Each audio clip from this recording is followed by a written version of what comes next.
Auto డ్రైవర్‌గా 4 సంవత్సరాల నుంచి చేస్తున్నానండి. ఇప్పుడు కొత్తగా వచ్చిన ప్రభుత్వం ఆడబిడ్డలకు ఫ్రీ పెట్టారండి. దాంతో పాటుగా మా సర్వీసులు చాలా తగ్గిపోయాయండి.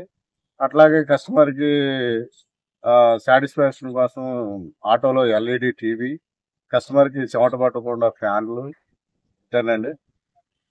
అట్లాగే సౌండ్ సిస్టమ్ కూడా అరేంజ్ చేయడం జరిగిందండి ఆటోలో. ఎప్పుడైనా ఫోన్ చేస్తే గర్భిణీ స్త్రీల్ని వాళ్ళ గమ్యస్థానానికి చేరుస్తానండి. ఎప్పుడైనా ఫోన్ చేస్తే గర్భిణీ స్త్రీలకు కూడా ఉచిత సర్వీస్ చేస్తానండి. అందుకని కొత్తగా ఆలోచించి ఎల్ఈడి టీవీ పెడతాం జరిగిందండి ఆటోలో. ఇప్పుడు కొద్దిగా ఈ కాలక్షేపం అవుతుందండి ప్యాసింజర్లకి. పరంగా ఏదైతే ఉందో అట్లాగే నా ఆటో కూడా అరేంజ్ చేసుకున్నానండి. కస్టమర్ కి ఇబ్బంది లేకుండా. సాటిస్ఫాక్షన్ నాదనే. మరిన్ని వీడియోస్ కోసం ఛానల్ ని సబ్స్క్రైబ్ చేయండి. లేటెస్ట్ అప్డేట్స్ కోసం వాట్సాప్ ఛానల్ ని ఫాలో అవ్వండి. ఆ లింక్ డిస్క్రిప్షన్ లో ఉంది.